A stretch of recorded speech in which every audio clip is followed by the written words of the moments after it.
October 27, 2001. The Hells Angels Mesa chapter's clubhouse is packed with bikers and prospects. The party is rowdy and the drinks are flowing. And Cynthia Garcia, a 44-year-old mother of 6, makes a fatal mistake. She voices her opinion, calls out the bikers, and refuses their advances. An action that changes the course of her life forever. Here are 10 times Hells Angels messed with the wrong people. Also brought the Hells Angels in a show of strength. If they had intended to leave their mark on the concert, they succeeded. Some who were involved contend that representatives of the Stones and the Grateful Dead had mustered the Angels for security. December 6, 1969. Night had fallen at the Altamont Speedway. The Rolling Stones were on stage, but chaos swirled around them. The Hells Angels, hired as security, were deep into their payment of $500 worth of beer.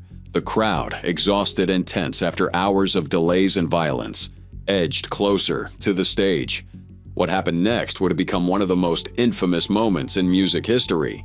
The Altamont Free Concert was supposed to be the West Coast's answer to Woodstock, a celebration of peace, love, and rock and roll. But from the start, everything was off.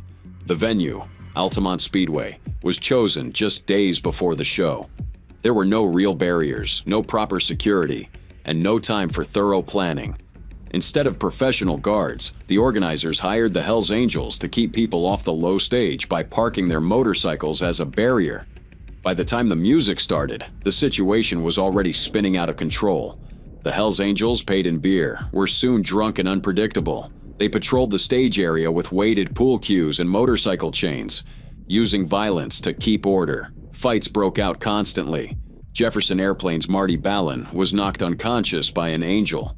Stephen Stills of Crosby, Stills, Nash & Young took repeated jabs to the leg from a sharpened bicycle spoke. Even Mick Jagger was punched in the face shortly after landing. But it was during the Stones' set that things reached a tragic climax. 18-year-old Meredith Hunter, easy to spot in his lime green suit, tried to get closer to the stage. Multiple witnesses later described how the Angels first taunted him, then assaulted him, and drove him back into the crowd. As tensions escalated, Hunter drew a .22 caliber revolver. His sister had warned him about the racism and violence in the area. Within seconds, Hells Angel Alan Pissarro stabbed him repeatedly. Other Angels joined in, stomping on Hunter and hitting him with a garbage can lid. The entire attack was captured on film in the now famous documentary, Gimme Shelter. As Hunter lay dying, some in the crowd tried to lift his body onto the stage for help. The Angels pushed it back off. The Stones, unaware of the killing, completed their set, capping a day that also saw 3 accidental deaths and 4 births. The aftermath was immediate and far-reaching. Pissarro was arrested but later acquitted on self-defense grounds after footage showed Hunter with the gun. The Altamont tragedy became the dark bookend to the 60s, shattering the era's idealism and exposing the dangers of unregulated counterculture events. The Grateful Dead, who'd helped organize the show, refused to play after seeing the violence. The Rolling Stones faced harsh criticism for their role in hiring the Angels and for continuing the concert amid the chaos. For the Hells Angels, Altamont was both a defining moment and a warning. Their reputation for violence was cemented, but it also showed the unpredictable consequences of unchecked aggression, even when they were supposedly in charge. The incident forced changes in concert security nationwide and forever altered the relationship between rock music and motorcycle gangs. If you thought Altamont was wild, wait until you hear how dangerous the Hells Angels can be in the next one. All right, this man here, you got into a man's personal argument. That's a not right lie. No, it ain't. This afternoon, and go ahead and tell it. All right, this is my side of what happened. Okay, you weren't there, so why don't you... September 1966, San Francisco. Hunter S. Thompson, a freelance writer who'd spent a year embedded with the notorious Hells Angels, was about to experience firsthand what happens when you mess with the Hells Angels. Hunter S. Thompson was no household name yet. Instead, he was a struggling journalist and aspiring novelist, grinding out freelance assignments while working on his first major book. The Hells Angels, meanwhile, were already infamous. An outlaw motorcycle gang feared across California, with chapters in San Francisco and Oakland, led by Sonny Barger, the so-called maximum leader. Thompson thought of himself as an outlaw too, drawn to their world by both curiosity and a sense of kinship with society's rejects. Thompson didn't just observe the Angels from a distance.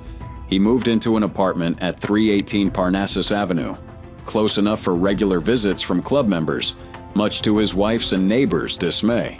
He earned their trust through persistence, a genuine appreciation for their lifestyle, and sheer courage in the face of their violent reputation.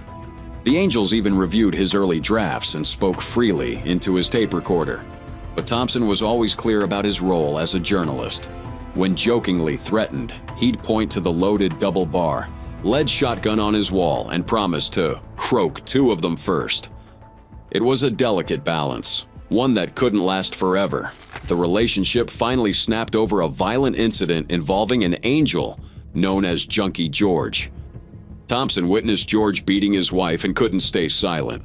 He told him, "Only a punk beats his wife and dog." That remark violated the club's code and triggered their infamous bylaw. When an Angel punches a non-Angel, all other Angels will participate. Thompson became the victim of a brutal stomping. The beating wasn't just a random outburst, it was a calculated response to Thompson's perceived betrayal of their world. First by interfering in club business, then by writing about it for the public.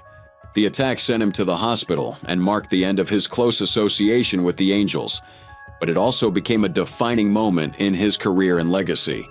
Thompson's book, Hell's Angels: The Strange and Terrible Saga of the Outlaw Motorcycle Gangs, became a bestseller and launched his career as the godfather of gonzo journalism. But the price was high: physical scars, ongoing threats, and permanent mistrust from the biker world.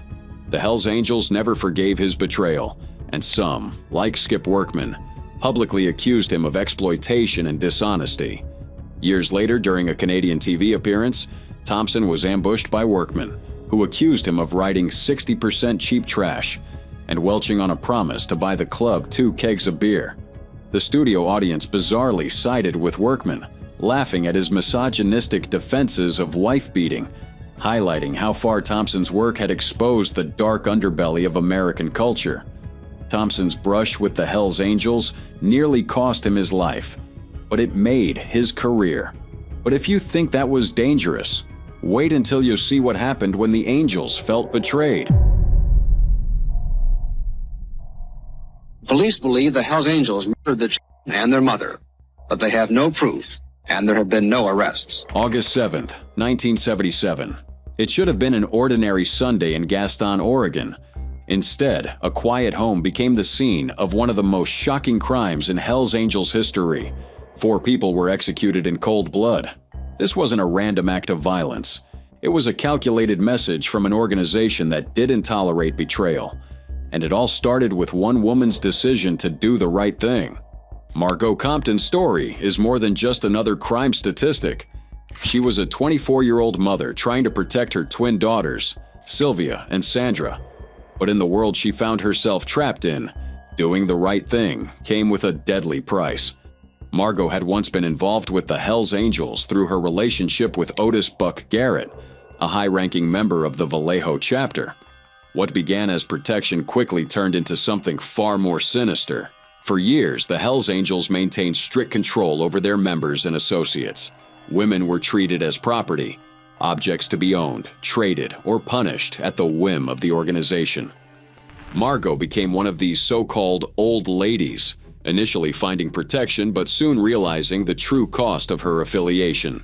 When Garrett's criminal activities caught up with him, Margot made a choice that would seal her fate. She agreed to testify against Garrett during a prosecution trial in San Francisco. Her testimony helped convict him, breaking the unwritten rule of silence within the biker world.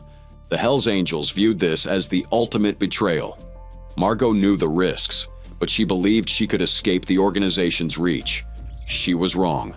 The aftermath of her testimony was immediate.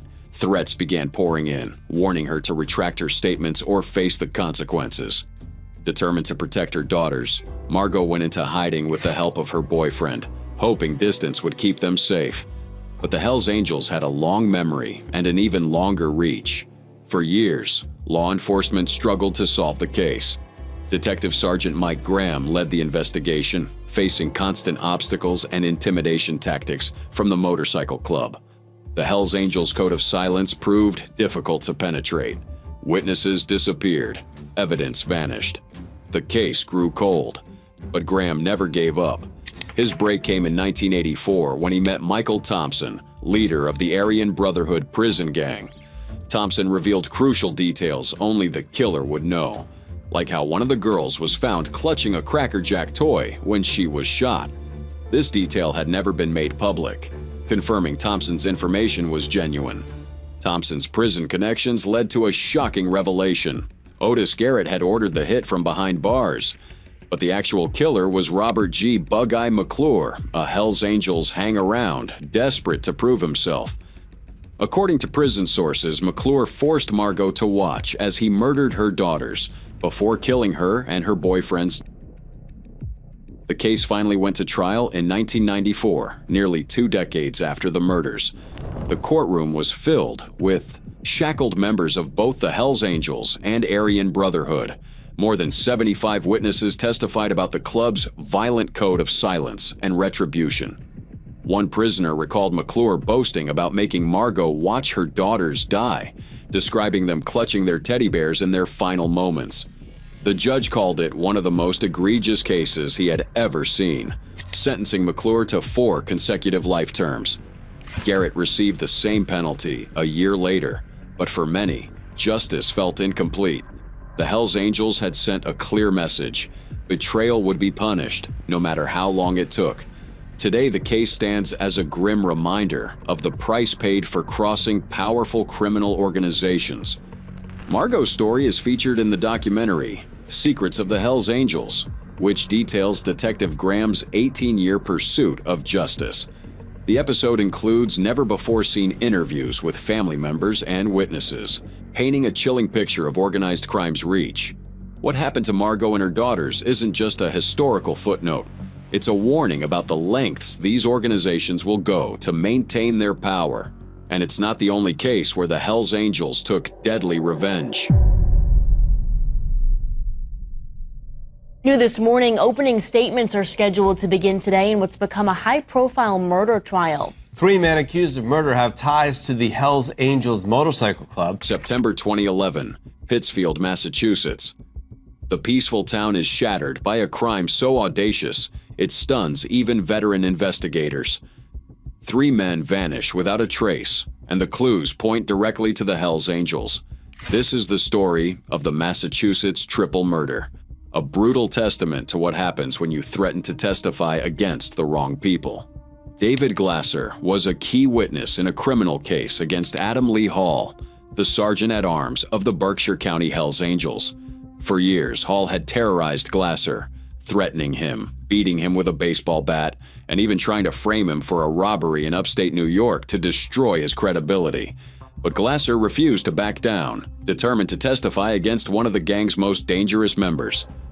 By August 2011, the pressure was mounting. Hall's trial for assaulting Glasser was scheduled for September 19th. But as the date approached, Hall grew increasingly paranoid that Glasser's testimony would seal his fate. That's when Hall, along with 2 accomplices, David Shalhoub and Caius Vayovis, made a deadly decision. August 28th, the day Tropical Storm Irene hit Berkshire County. While most residents hunkered down, Hall and his crew stormed Glasser's apartment on Linden Street. They abducted Glasser, his roommate Edward Frampton, and their friend Robert Chadwell. Innocent men caught in the crossfire. The 3 were brutally murdered, their bodies dismembered, and hidden at a burial site in a remote location. For weeks, police searched the Pittsfield State Forest, desperately following leads. The case broke wide open when they discovered the burial site, a grisly scene that confirmed their worst fears. The evidence trail led straight to Hall, Shalhoub, and Vayovis. All 3 were arrested and charged with 3 counts each of murder, kidnapping, and witness intimidation. The investigation revealed a calculated, cold-blooded plan to silence a witness. But Hall's attempt to escape justice failed spectacularly.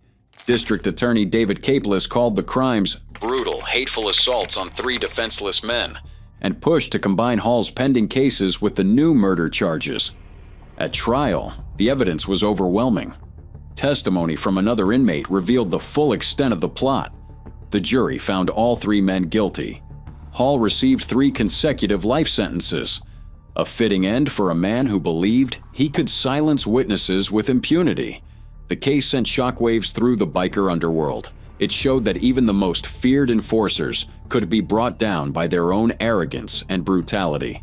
It also demonstrated the high price of standing up to organized crime and the unwavering determination of law enforcement to see justice done. March 24, 1985. 5 men walked into a Hells Angels clubhouse in Quebec, expecting just another meeting. They were loyal members, hardened bikers, and part of the notorious North Chapter. But what happened next would become one of the most infamous betrayals in organized crime history. This wasn't a rival gang attack. It wasn't a police sting. It was an internal purge, meticulously planned and brutally executed by their own brothers. The massacre that followed would shock the criminal underworld, change the face of Canada's biker wars, and send a chilling message about loyalty and power. These 5 men, Laurent Langlais Villot, Jean-Guy Brutus Geoffrion, Michel Willie Méron, Jean-Pierre Mathieu, and Guy-Louis Chop Adam, were about to pay the ultimate price for crossing an invisible line within their own organization. Tale of betrayal, ambition, and the dark side of organized crime.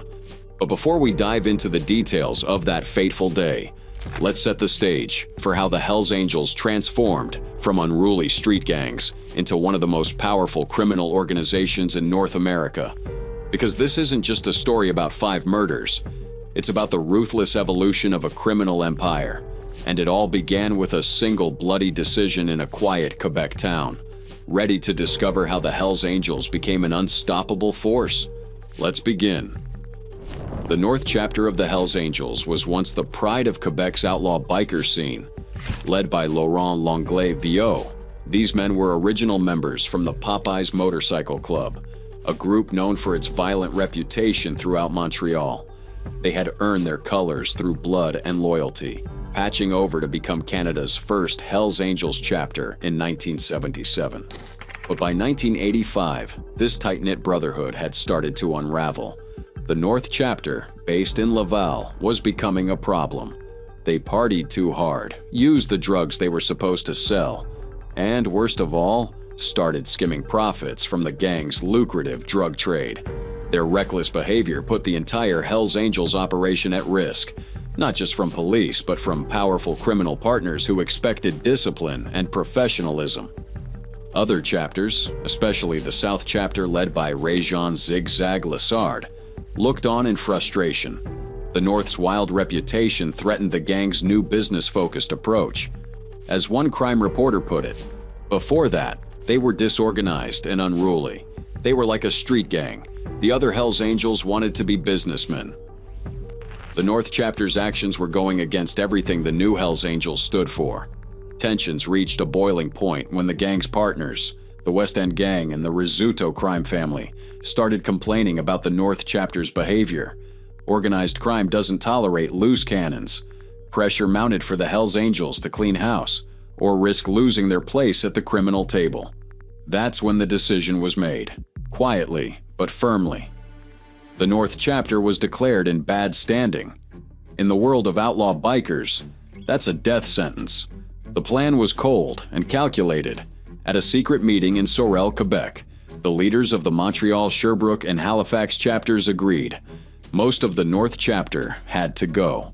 2 members would be forced into retirement. 2 others could join the South Chapter if they proved their loyalty. The rest were marked for death. The trap was set. A party at the Sherbrooke Clubhouse. All Eastern Canada chapters were invited, except for those in British Columbia. Attendance was mandatory. The first night, most of the targets didn't show.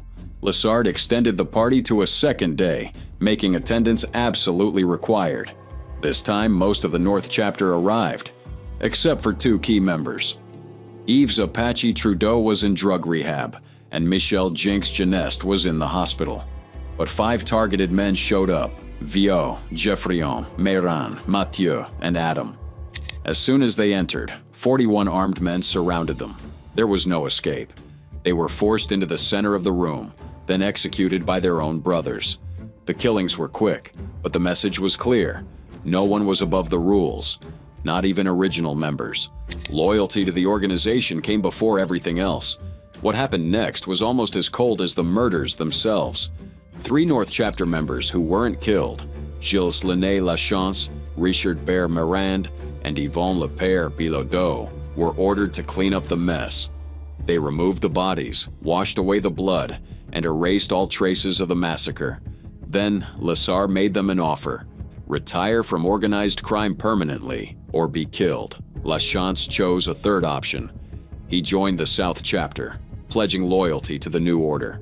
Geneste was given the same choice, and to prove his loyalty, he killed Claude Coco Roy, a North Chapter prospect considered too close to the murdered men. The next few days saw the North Chapter's Laval clubhouse stripped of all cash, drugs, and even 6 Harley-Davidson motorcycles. Everything was cleaned out, erasing any trace of the fallen chapter. As for the bodies, they were wrapped in sleeping bags, weighed down with cinder blocks and weight plates, and dumped in the St. Lawrence River. It was supposed to be the perfect crime, but secrets never stay buried for long. The police noticed the North Chapter's compound was suddenly closed. Girlfriends started asking questions about their missing partners. Then, in June 1985, a fisherman found part of a decomposing body. Police divers soon discovered all 5 bodies at the bottom of the river, including one that had been missing since 1980. The investigation exposed the brutal reality of the Hells Angels power struggle. It also revealed a shocking twist. Yves Apache Trudeau, the gang, a notorious hitman, turned informant to save his own life. He admitted to 43 murders, but received only 7 years in prison for testifying against the Hells Angels leadership. His testimony solved 90 murders and led to 19 convictions. Only 4 men were convicted of first-degree murder in the massacre: Jacques Pelletier, Luc Saint-Michaud, Régent Zigzag Lessard, and Robert Snake Tremblay. They received life sentences, but all were eventually paroled. Other participants received lighter sentences for lesser crimes. The Lennoxville massacre shocked the criminal underworld. Even by outlaw biker standards, killing your own members was an unforgivable breach of the code. Some refused to join the Hells Angels after the purge, forming the rival Rock Machine gang instead. This set the stage for the deadly Quebec Biker War that would claim over 160 lives in the 1990s. But the massacre achieved its goal. The Hells Angels emerged stronger, more disciplined, and more dangerous than ever. They transformed from unruly street thugs into a professional criminal organization, willing to do whatever it took to maintain power and control. Today, the Lennoxville massacre stands as a brutal reminder of what happens when you mess with the wrong people, especially when those people are your own brothers in organized crime. July 13, 1994. 3 masked men walked into a custom motorcycle shop in Montreal's Rivière des Prairies neighborhood. They opened fire, killing Pierre Daoust, a member of the Hells Angels-affiliated Death Riders. That single gunshot marked the bloody beginning of the Quebec Biker War, a conflict that would leave 162 dead, over 200 wounded, and forever change Canada's criminal landscape. By the early 1990s, tensions between the Hells Angels and the Rock Machine had been brewing for years. At the center of this turf war were 2 former friends-turned-enemies, Maurice Mom Boucher, the ruthless Hells Angels leader, and Salvatore Cazzetta, the powerful boss of the Rock Machine.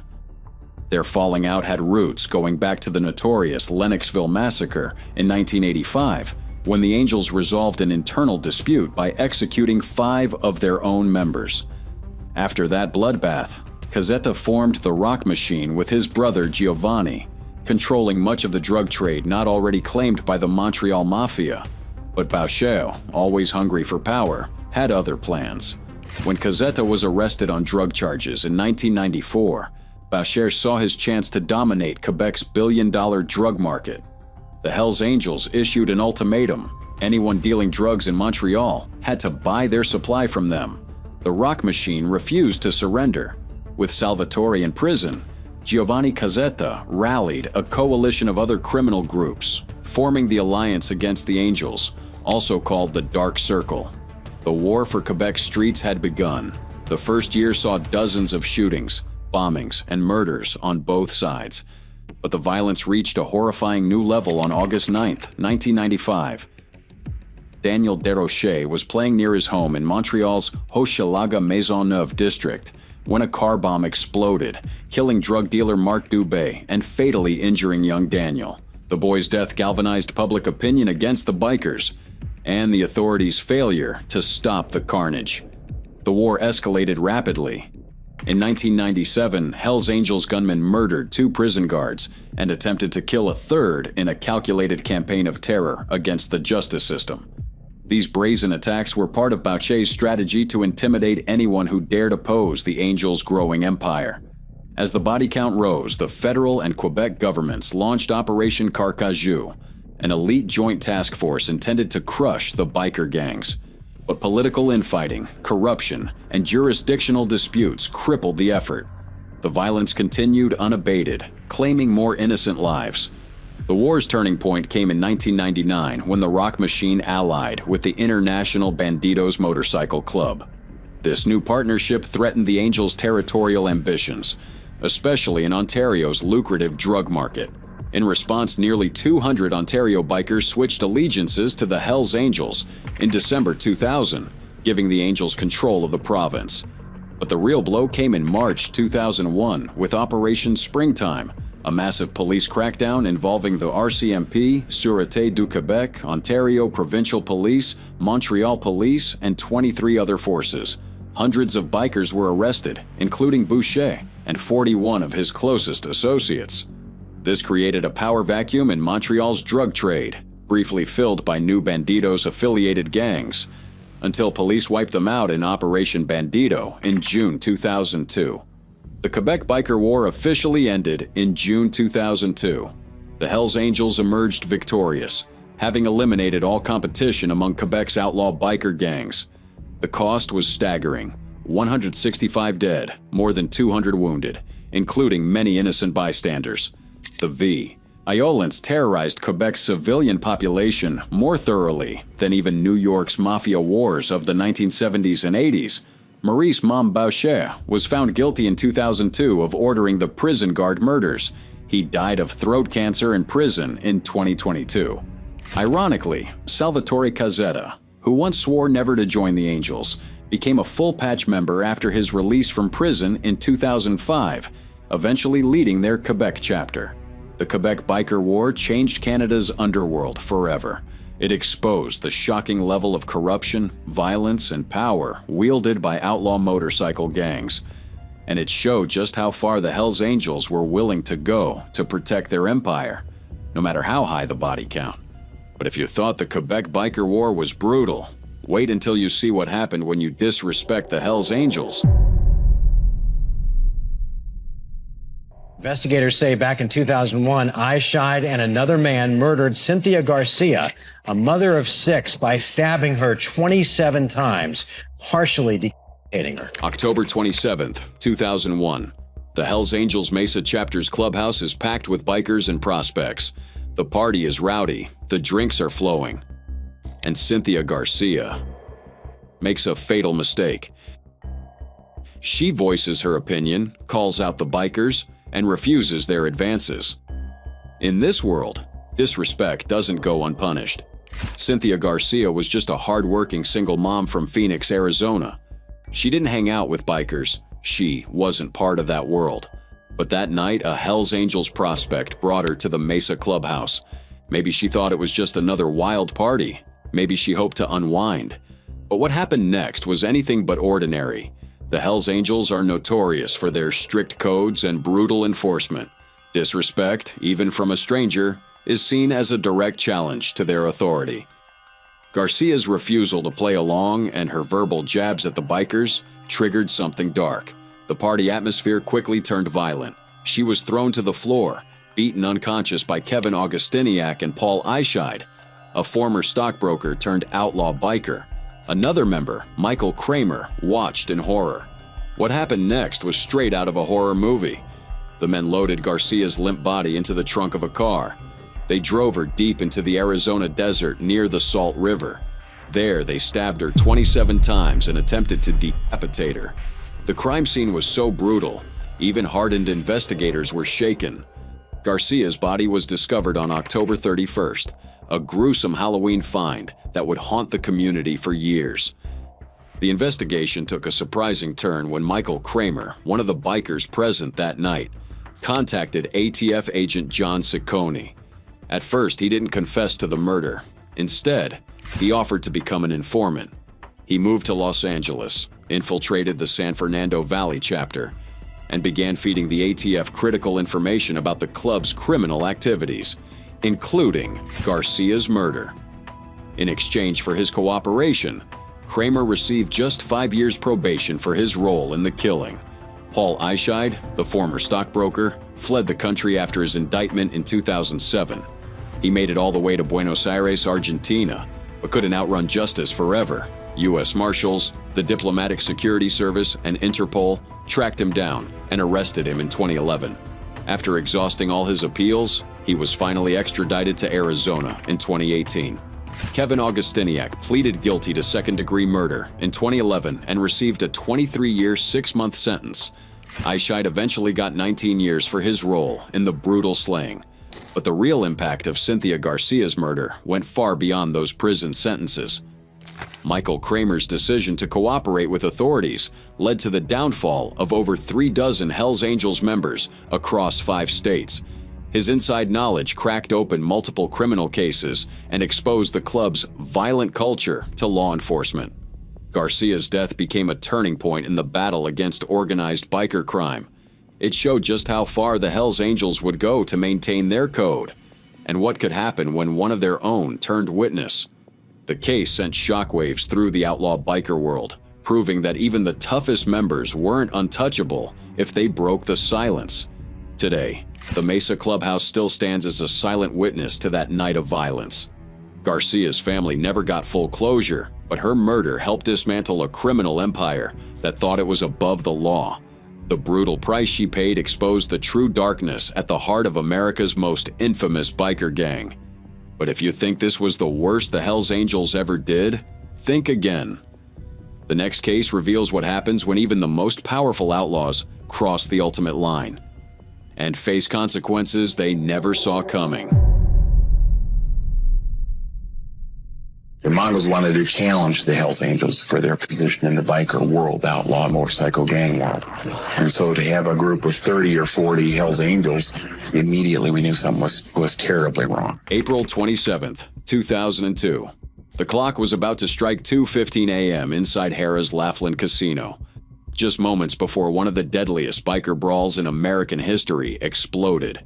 The air was thick with tension as 35 Hells Angels entered Rosa's Cantina Bar, directly facing off with nearly 40 Mongols. What began as a weekend celebration at the Laughlin River Run would end with the entire town locked down, 3 dead and dozens wounded. The Laughlin River Run was one of the biggest biker events in the country, drawing close to 100,000 people every April to this small Nevada town. That year, the Hells Angels had taken over the Flamingo Hilton while the Mongols staked their claim at Harrah's. The two rival biker gangs had a bitter history dating back decades, with the Mongols being the only club allowed to wear California on their patches after a violent turf war in the 1970s and 80s that claimed over 2,300 lives. By 2002, the Mongols' aggressive expansion into Southern California, where they outnumbered Hells Angels chapters 39-5, only raised the stakes further. As Friday night bled into Saturday morning, tensions reached a boiling point. Earlier that evening, Mongols had stormed the Flamingo Hilton, staring down the Hells Angels in an open display of intimidation. One ATF agent later described how the Mongols simply stood there eye-fucking everybody, while the Hells Angels struggled to keep their cool and maintain their clean image. But each time the Angels didn't respond. It only made them look weaker and the Mongols stronger.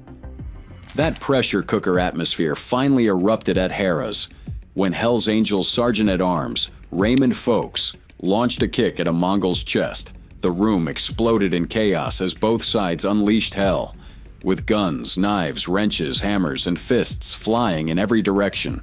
Security cameras captured every moment of the carnage as bikers fought with little regard for innocent bystanders. Tourists and casino employees dove for cover under tables and behind slot machines as the battle raged around them. The violence left a trail of blood throughout the casino.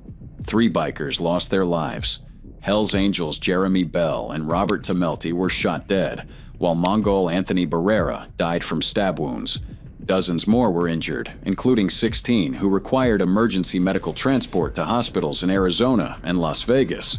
When police finally regained control, they recovered 9 guns, 65 knives, and various improvised weapons scattered throughout the casino. The immediate aftermath was chaos. Law enforcement locked down the entire town, closing every exit and stranding thousands of visitors wherever they were. Hundreds of officers and SWAT units poured in from 3 states. The casino shut down, people slept where they could, and the once celebratory atmosphere turned to fear and paranoia.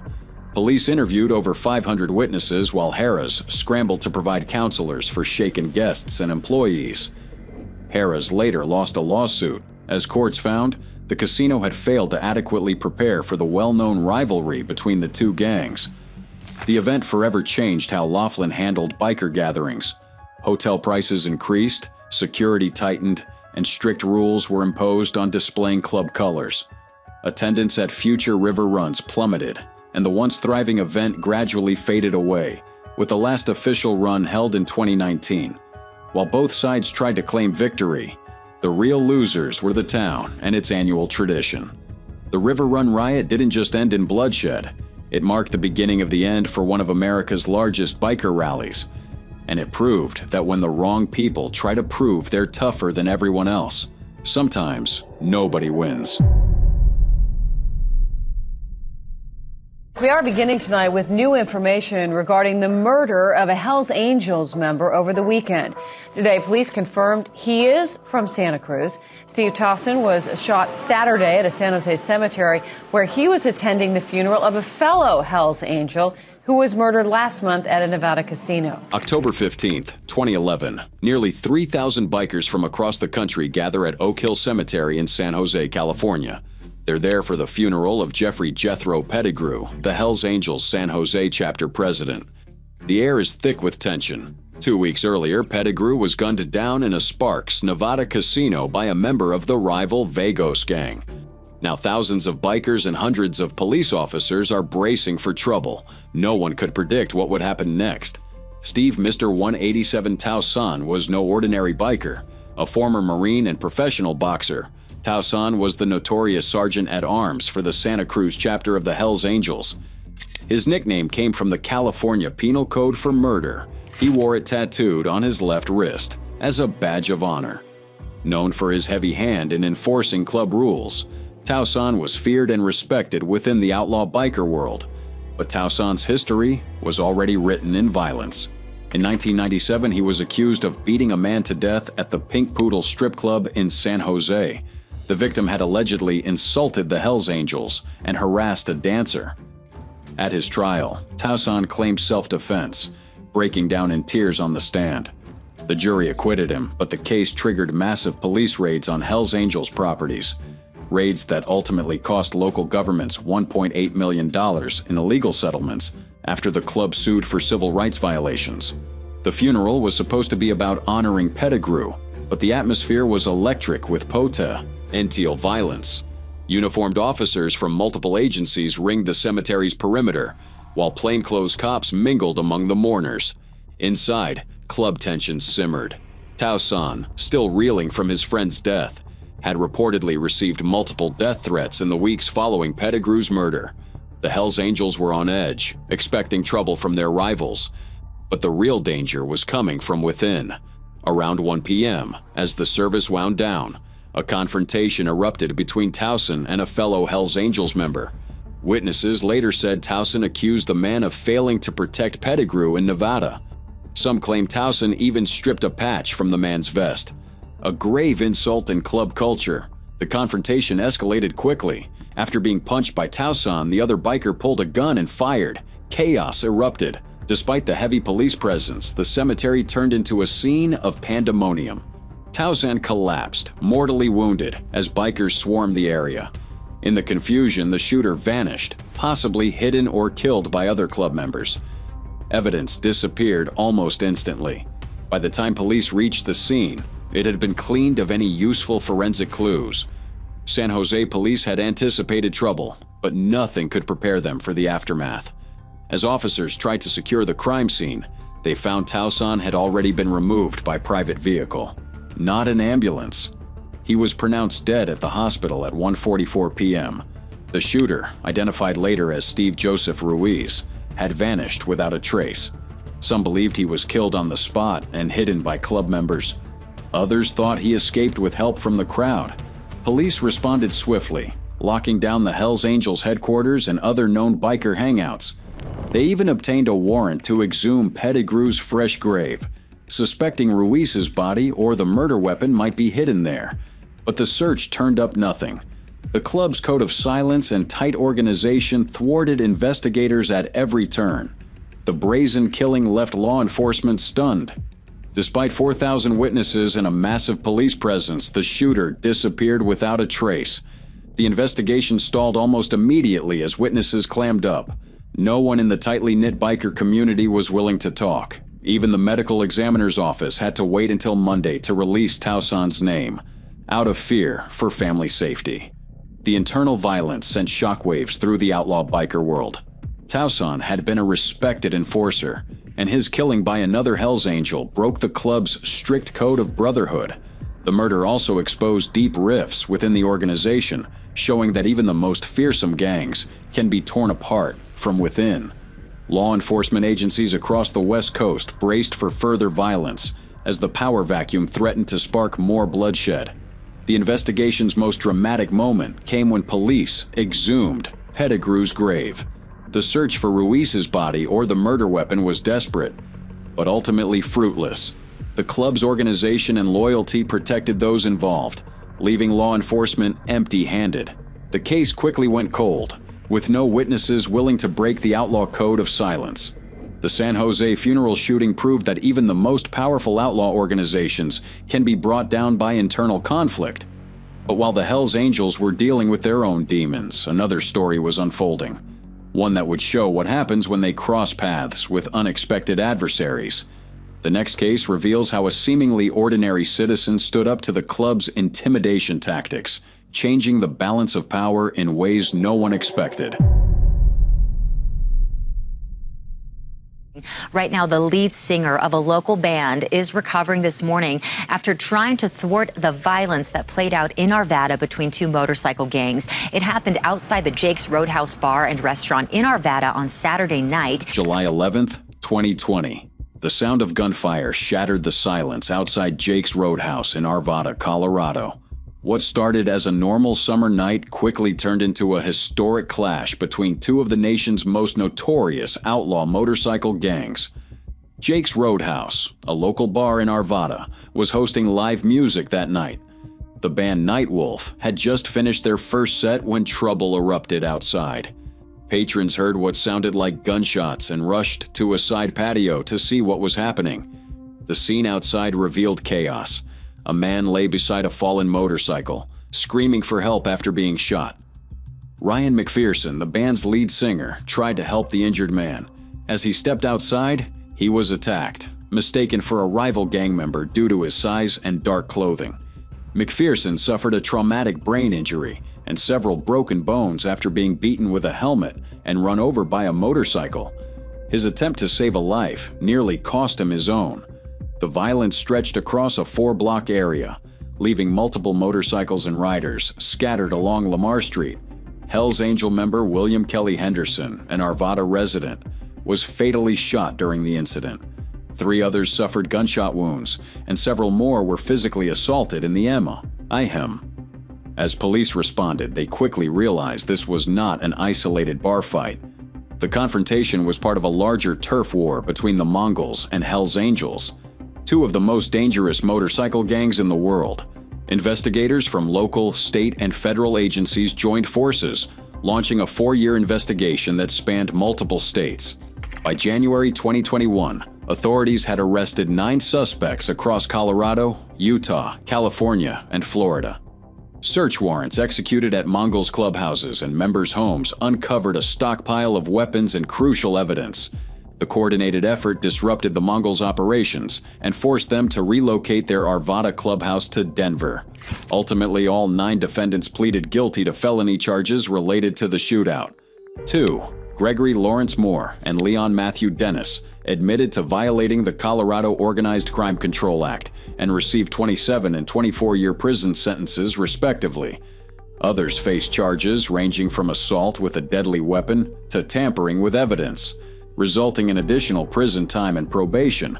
The investigation couldn't determine who fired the fatal shot that killed Henderson, but law enforcement's strategy targeted the Mongols as a criminal enterprise. By proving their organization engaged in a pattern of racketeering activity, prosecutors secured convictions that significantly weakened the gang's presence in Colorado. McPherson survived his injuries, though he now lives with permanent brain damage.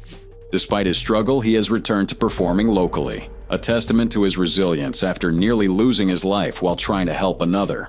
The incident left a lasting impact on the Arvada community, serving as a stark reminder of the violence these gangs bring to quiet neighborhoods.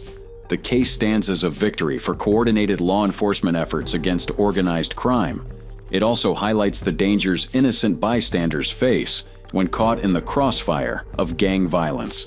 While justice was served, the scars remained for those who witnessed the carnage that night in Arvada.